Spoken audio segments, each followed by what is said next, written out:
Assalamualaikum warahmatullahi wabarakatuh. Alhamdulillah rabbil alamin. Assalatu wassalamu ala asyrafil anbiya'i wal mursalin Sayyidina wa maulana Muhammadin wa ala alihi wa sahbihi ajma'in, amma ba'du. Rabbi syrah li sadri wa yassir li amri wahlul 'uqdatam min lisani yafqahu qawli, amma ba'du. Yang terhormat dosen pengampu di mata kuliah Metodologi Penelitian Bahasa, Ibu Dr. Rida Darmawati MPD. Yang ulun hormati juga teman-teman sekalian, pada kesempatan yang berbahagia ini izinkan saya untuk menjelaskan sedikit terkait penelitian dengan menggunakan perspektif fonetik, fonemik, dan fonem. Untuk mengawali pembahasan kita kali ini, tentunya dengan judul yang tadi, pada akhirnya nanti kita harus tahu apa itu fonetik, fonemik, kemudian fonem. Namun sebelum lanjut ke pembahasan atau pengertian secara detail, kita kembali dulu ke awal, yaitu terkait rumusan masalah. Yang mana rumusan masalah yang saya buat adalah apa yang dimaksud dengan fonetik, fonemik, dan fonem, sesuai dengan yang sudah saya sebut di awal tadi. Kemudian yang kedua, rumusan masalahnya adalah bagaimana gambaran penelitian berdasarkan perspektif fonetik, fonemik, dan fonem. Sebelum ke pembahasan fonetik, fonemik, dan fonem, tentunya kita harus tahu dulu dari mana asal yang ketiga tersebut. Nah, jadi diawali dari fonologi. Kita akan membahas terkait fonologi, yang mana ini terkait linguistik. Baiklah, secara etimologi, fonologi terbentuk dari kata fon yang berarti bunyi dan logi yang berarti ilmu. Menurut hemat saya, diartikan secara singkat yaitu ilmu bunyi. Kemudian fonologi jadi adalah ilmu yang mempelajari tentang sistem bunyi bahasa. Kalau dalam bahasa Arab ilmu bunyi atau fonologi ini dikenal dengan nama ilmu al-aswat. Ilmu al-aswat yaitu ilmu yang membahas tentang pembentukan, perpindahan, dan penerimaan bunyi bahasa. Nah, kemudian kita lanjut ke objek studi fonologi.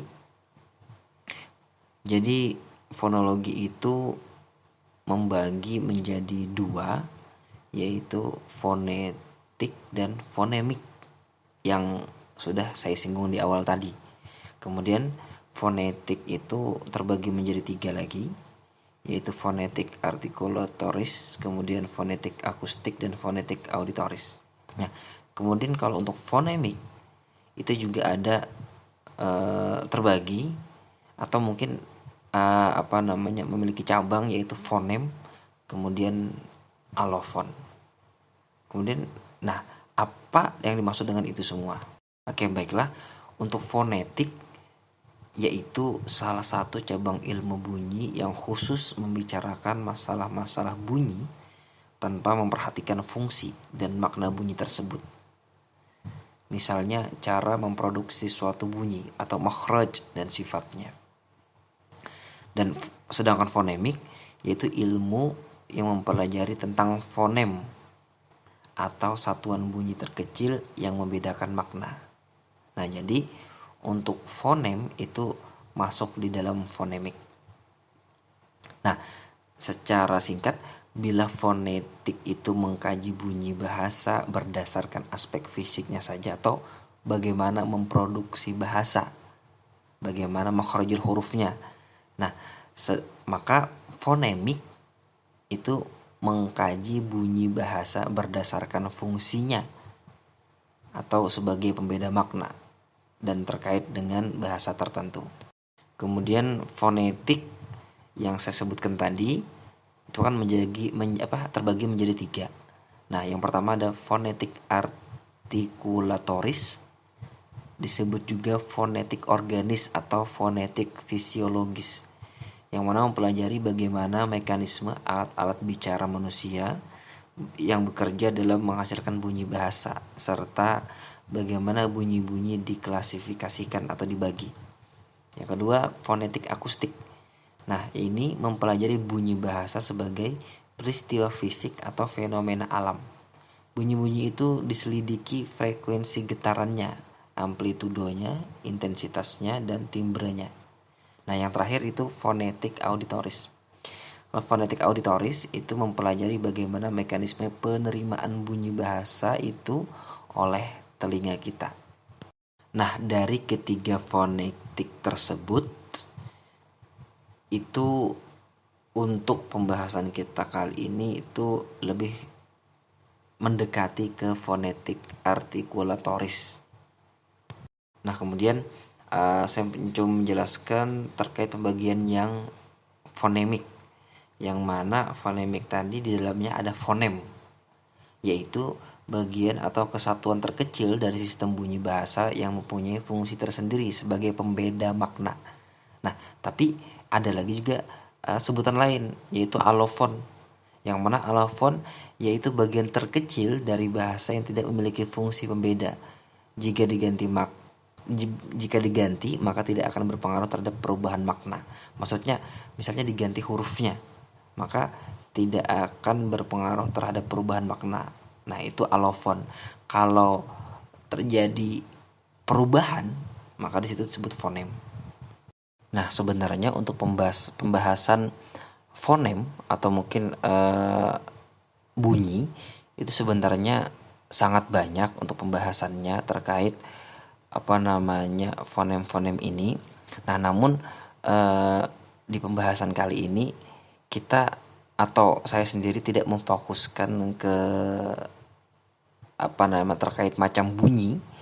Nah, tapi lebih kepada akan mencoba menggambarkan seperti apa sih penelitian yang menggunakan perspektif ini.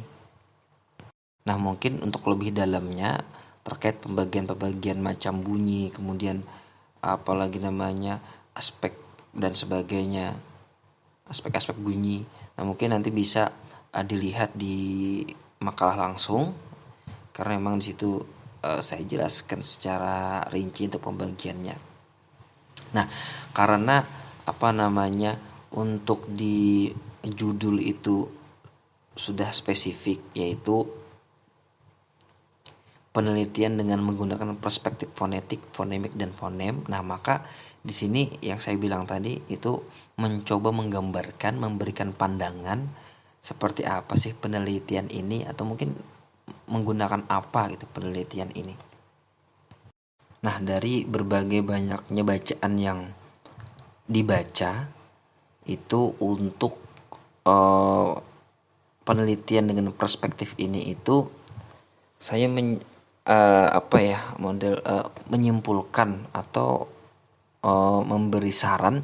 Jadi kebanyakan dari untuk penelitian perspektif ini nih, bentuk penelitiannya itu deskriptif, bentuk penelitian. Nah, namun ada pembagiannya lagi untuk penelitian deskriptif ini, yang bentuk penelitiannya.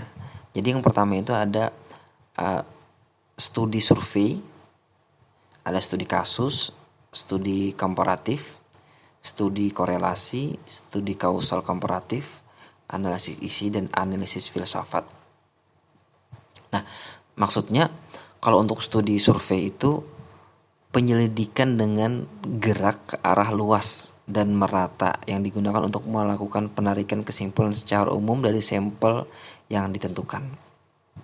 Nah, kalau sedangkan studi kasus itu penelitian yang dilakukan untuk mengungkap suatu keadaan secara mendalam, intensif, baik mengenai perseorangan secara individual maupun kelompok ataupun lembaga masyarakat. Kemudian studi komparatif itu penelitian yang dilakukan untuk membandingkan persamaan dan perbedaan dua atau lebih fakta tersebut berdasarkan kerangka pemikiran tertentu. Kemudian studi korelasi itu pengumpulan data atau menentukan ada atau tidaknya hubungan antara dua variabel atau lebih dan tingkat hubungannya. Kemudian studi kausal komparatif itu penelitian yang dilakukan untuk menggambarkan skema hubungan dan pengaruh yang lebih dalam dari dua atau lebih fakta dan sifat objek yang diteliti. Analisis isi itu teknik sistematis untuk menganalisis isi pesan dan mengolah pesan atau suatu alat untuk mengobservasi dan menganalisis perilaku komunikasi yang terbuka dari komunikator terpilih. Yang terakhir itu analisis filsafat, yaitu penelitian yang berfokus pada substansi pemikiran. Nah, jadi di antara bentuk penelitian deskriptif tadi itu bisa dipilih. Bisa dipilih di antaranya mana yang lebih sesuai dengan maksud penelitian yang akan diteliti. Kemudian juga untuk teknik penelitian pengumpulan datanya itu juga bermacam-macam. Di antaranya teknik observasi langsung, yaitu dengan cara menyimak dan mencatat terkait gejala-gejala yang terjadi di tempat. Kemudian juga kedua, teknik observasi tidak langsung, yaitu melalui penuturan narasumber.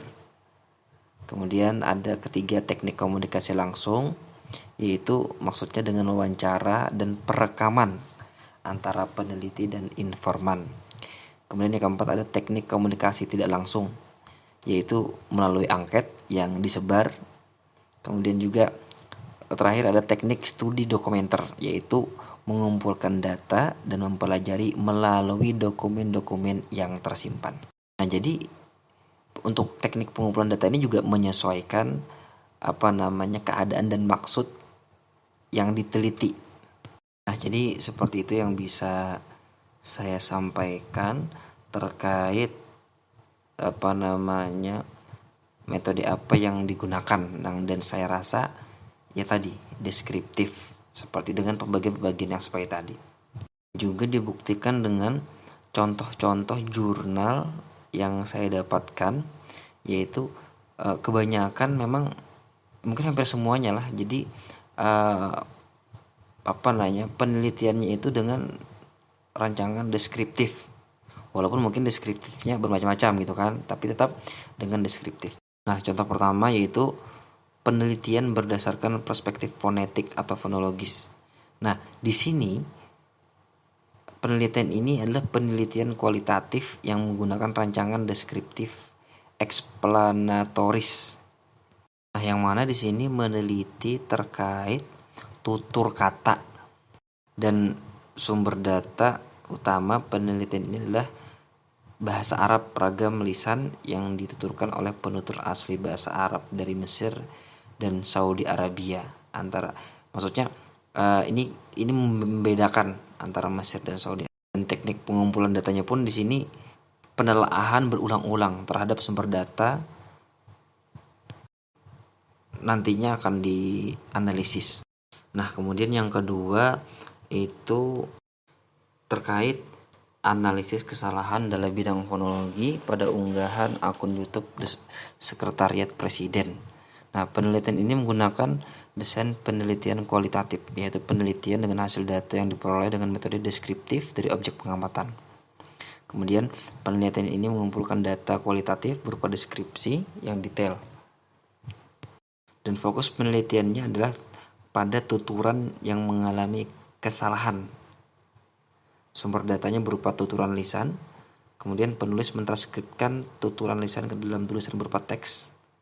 Yang mana langkah-langkahnya itu pertama mengumpulkan sampel kesalahan, yaitu dengan menulis tutur kata tadi, kemudian mengidentifikasi dan mengklasifikasikan kesalahan, kemudian menjelaskan kesalahan serta mengevaluasi kesalahan.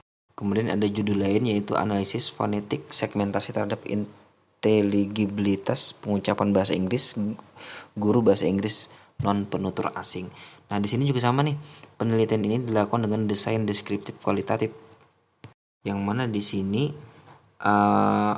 maksud akhirnya itu yaitu meneliti kejelasan pengucapan mereka dalam tutur kata bahasa Inggris. Dan rata-rata juga sama, yaitu melalui direkam atau disimak, kemudian dianalisis untuk diketahui yang mana saja yang kata-kata yang kurang tepat. Kemudian satu lagi yang saya dapatkan yaitu terkait perubahan artikulasi fonem bahasa Arab bagi penutur asing. Yang mana di sini juga sama, yaitu dengan pendekatan kualitatif. Kemudian jenis penelitiannya fenomenologis. Nah, karena memang menyesuaikan dengan seperti apa penelitiannya. Nah, di sini tentang fenomena dan prosedur penelitiannya itu menghasilkan data deskriptif berupa kata-kata tertulis atau lisan dari orang-orang dan perilaku yang dapat diamati. Jadi di sini jenisnya lapangan. Nah, lapangan terjun langsung, kemudian dengan deskriptif analisis, yang mana penelitiannya adalah manusia sebagai alat yang dapat berhubungan dengan responden langsung. Jadi dari itu semua bisa saya simpulkan bahwasanya memang untuk gambaran penelitian dengan menggunakan perspektif fonetik, fonemik, dan fonem ini lebih fokus atau lebih banyak kepada memang penelitian yang bentuknya itu suara baik dari cara memproduksi suara ataupun bisa jadi dari huruf-huruf yang akhirnya disuarakan. Contoh misalnya kayak penyebutan makharijul huruf untuk dalam bahasa Arab. Nah, seperti itu. Nah, dan tentunya untuk fonetik, fonemik, dan fonem ini memang sebenarnya ini adalah di kajian linguistik yang juga fonetik, fonemik, dan fonem ini adalah pembagian dari fonologi. Nah, seperti itu. Mungkin cukup sekian dulu yang bisa saya sampaikan.